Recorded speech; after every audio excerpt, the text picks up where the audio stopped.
Hello friends, this is Himanshu Jain from the Wall Street School. Now very recently we uploaded a video on financial modeling wherein we used EBITDA very prominently in the calculations. So a lot of students have been requesting us to make a separate video on EBITDA, which is earnings before interest, tax, depreciation and amortization.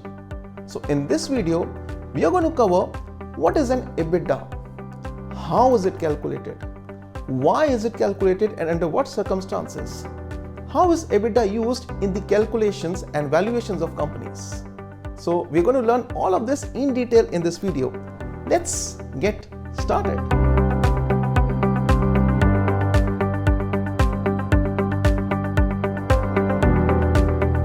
Hello everyone, welcome to this video. In this video, I'll be talking about what is EBITDA, what is the meaning of term EBITDA, why EBITDA is calculated, how EBITDA is calculated.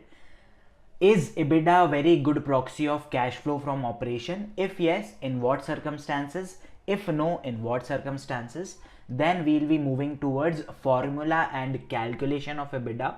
We'll be learning how do you calculate EBITDA and its formula, and how do analysts in real life calculates EBITDA while working on say M&A deal or maybe while analyzing a prospective investment.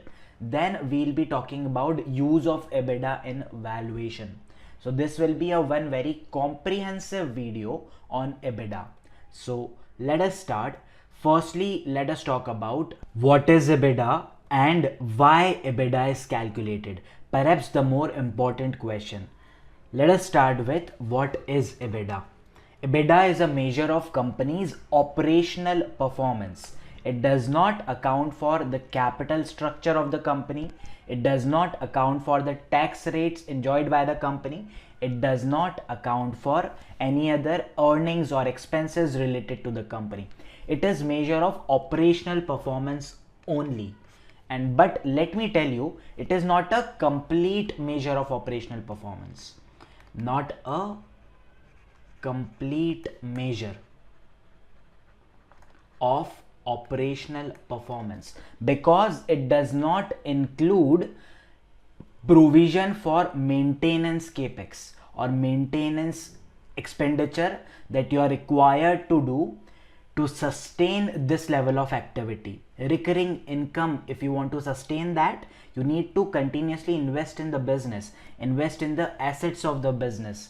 Therefore, depreciation in valuation, one way to look depreciation is non-cash expense. Another way to look depreciation, which EBITDA does not account for, is to look it as a maintenance capital expenditure. Every year, if a company charges some amount to its profit and loss account under the heading depreciation and amortization, in one way it is creating provision for capital expenditure every year. So to summarize this, I can say EBITDA is a very good indicator of how well company is generating revenues or profits before putting in cash for maintenance of the business. That is, before putting in cash for fixed assets replacement, not for expansion but for replacement of existing fixed asset. EBITDA measures that operational profit, right? One more point to note here is analysts and investors often use EBITDA or EBITDA margins to quickly understand company's profitability trend and compare to its peers. That means EBITDA is a metric basically developed by investment banks, right? All these metrics are developed by investment banks, and EBITDA in specifically is used more or less to compare peers. So if I want to compare peers, I should eliminate inconsistencies in their profit and loss account, inconsistencies of their capital structure, inconsistencies of their tax rates, inconsistencies of their other income or expenditure, and inconsistencies of depreciations accounting treatment. So that's the reason EBITDA does not include or does not deduct depreciation. I have given you two alternative reasons. One is EBITDA measures how much company is generating without putting in money for maintenance of the business, that is depreciation. Another way to look EBITDA is, if I want to compare companies and I want to eliminate inconsistencies in their capital structure, inconsistencies in their tax rate, inconsistencies in their depreciations accounting treatment, inconsistencies of other earnings, then I would use EBITDA or EBITDA multiples, right? Now, many investors see EBITDA as a very good proxy of cash flow from operation, but let me tell you, it may be true, it may not be true. Let me show you real life example, but before that, let us talk about it theoretically. EBITDA will be very good proxy of cash flow from operations if the company doesn't invest much in its working capital, that is, its current assets are financed by its current liabilities. In that case, EBITDA will be a very good proxy of cash flow from operations, but in many cases, EBITDA is not a good proxy of cash flow from operations. When the company have to fund its current assets from the other sources of capital other than current liabilities, then in that case, cash flow from operation is not equals to EBITDA. Let's see balance sheet of Apple for that purpose. Let's open their income from operations. Okay, in this case, let's see, operating income of Apple is approximately $66,000 million. Let's see their depreciation and amortization from cash flow statement. So depreciation and amortization is $11,000. If I add $66,000 and $11,000 million, it roughly is $77,000 million, and cash flow from operations is $80,000 million. In this case, lots of assets are being financed by current liabilities. Lots of current assets are being financed by current liabilities. In this case, it's perfectly fine to say EBITDA is a very good measure of cash flow from operation. But let's see another balance sheet of Boeing airplane company from US. In this case, there are having operating losses of 1975, and let's see their depreciation. Depreciation amount is 2271. So if I say 1975 negative plus 2271, EBITDA is tentatively, let's say this is 2000 and this is 2200, so it comes around 200 positive. So this is their EBITDA, but let's see their cash flow from operation, 2246. And the reason is lots of operating profits generated from operations are invested in current assets. Therefore, the profits are being invested into current assets and current liabilities are not funding current assets in its entirety. Therefore, in this case, cash flow from operation is not approximately equals to EBITDA, right? Now let us go back to our presentation. The last point here is EBITDA does not fall into GAAP, that is generally accepted accounting principles. Therefore, you do not see EBITDA reported in balance sheets of US based company. You don't see them in 10K or 10Q directly. Therefore, you have to reverse calculate them. We just saw a balance sheet of two US based company. This was Apple, and in this we can clearly see there is no EBITDA calculation given. You have operating income, that is EBIT. You don't have EBITDA. Operating income is EBIT. You don't have EBITDA here, right? You don't see depreciation on the face of it, but depreciation is included here in products and services cost of sale, in selling and general administrative expenses. It is included somewhere here, right? Now let us move back to our presentation. Now let us talk about how do you calculate EBITDA and what's the formula and how analysts calculate EBITDA in real life. So this is a typical format of profit and loss account. You have your revenues. From revenues, you subtract cost of goods sold. This cost of goods sold include depreciation. This may or may not be visible on the face of P&L, especially for US based companies. You arrive at your gross margins. Then you deduct your operating expenses. This includes your depreciation and amortization, and again, this may not be available directly on the face of P&L. Therefore, you have to source it from cash flow statement, right? Then you arrive at your EBIT, and then you have other income or expenses to be added or deducted. Then you deduct your interest. You arrive at your profit before tax. You deduct tax expenses, and then you arrive at profit after tax. This is a typical format used by US listed companies, those who follow US GAAP, right? But in real life, how do we calculate EBITDA? If you have details of these operating expenses individually, then what you can do is from revenue, you can subtract these expenses, cost of goods sold, other expenses excluding depreciation, and you can calculate your EBITDA. But these expenses are typically included or clubbed with depreciation, therefore it is not available for listed companies. If you are preparing financial model and have very detailed knowledge about expenses, that you can calculate EBITDA in such a way. For listed companies, there are two alternatives available.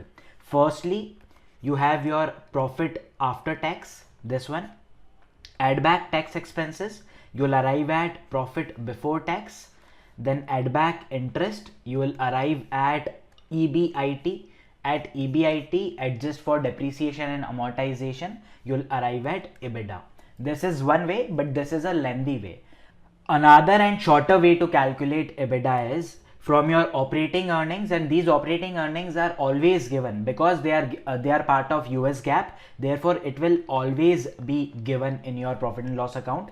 Just add back depreciation and amortization. You can find this in your cash flow statement. This is one way. But remember, I told you EBITDA is used for the purpose of comparability, right? EBITDA is earnings before interest, tax, depreciation and amortization. In arriving at EBITDA, you have not deducted interest, you have not deducted taxation, you have, if deducted, you have already added back amortization and depreciation. But I want to compare it across peers, therefore I have to make some other adjustments also. These adjustments can be found in your cash flow statement. So let me get rid of this. So you will have to add back non-recurring expenses that are reported above EBIT to arrive at your comparable, or let me say normalized EBITDA. And this is what we do when we do relative valuations. We cover relative valuations in detail in our flagship certification in financial modeling and valuation course. If you want to know more about it, links are in the description.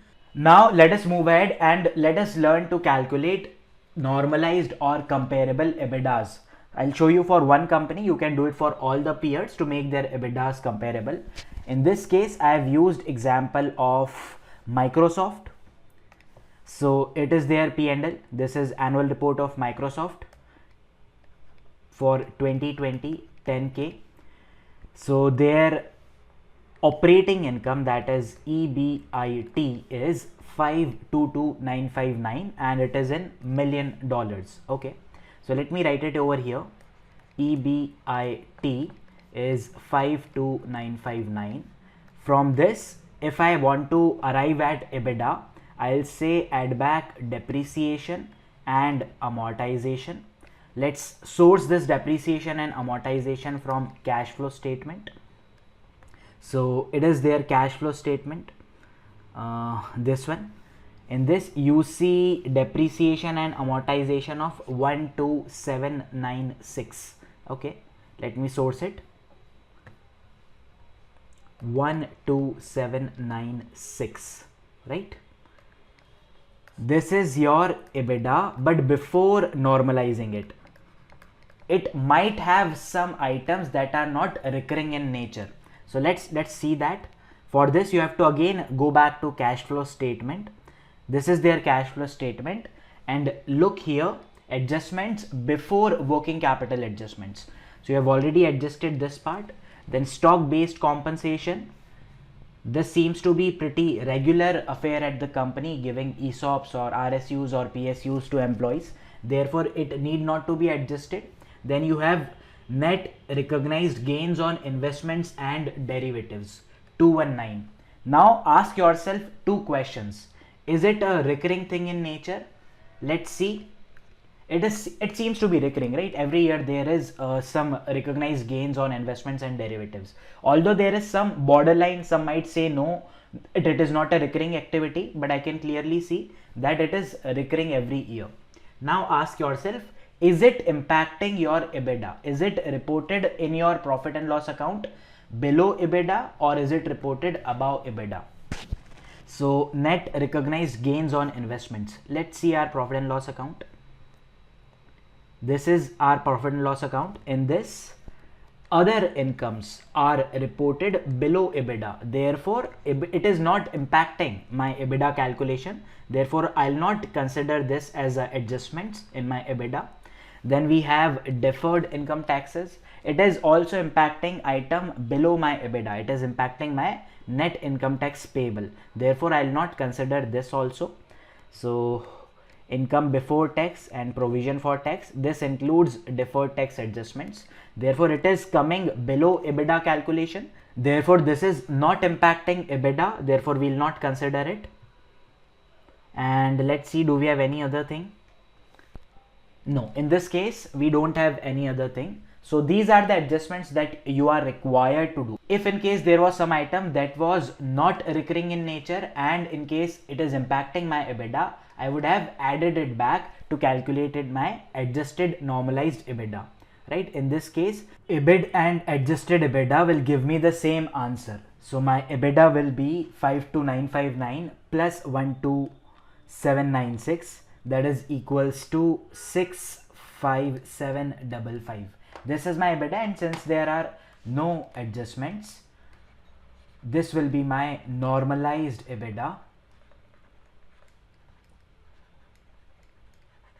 right? If you want to learn more about doing adjustments, what you can do here is you can go to management discussion and analysis area and go to GAAP to non-GAAP reconciliation. There you will find all the adjustments that are required to be done to make your EBITDA more normalized, more comparable, right? Now let us move back to our presentation. Okay, now let us move ahead and talk about use of EBITDA in valuations. Perhaps the most commonly used multiple is EV by EBITDA. Therefore, all the properties of EBITDA are impacting EV by EBITDA multiple. So let us talk about this. Firstly, all of us know that EBITDA is a very good proxy of pre-tax profit of firm. I'm talking about firm, not for equity holders. Therefore, it is a very good proxy of pre-tax profit. There could be some other items also that are impacting pre-tax firm's profit, but EBITDA could be used as a very good proxy, right? EBITDA, the biggest weakness of EBITDA is it does not account for maintenance capital structure. We have already discussed this point. Two ways to look depreciation. One way is it is a non-cash expense. Another way is this is a regular maintenance capital required by the business to reoccur profits every year.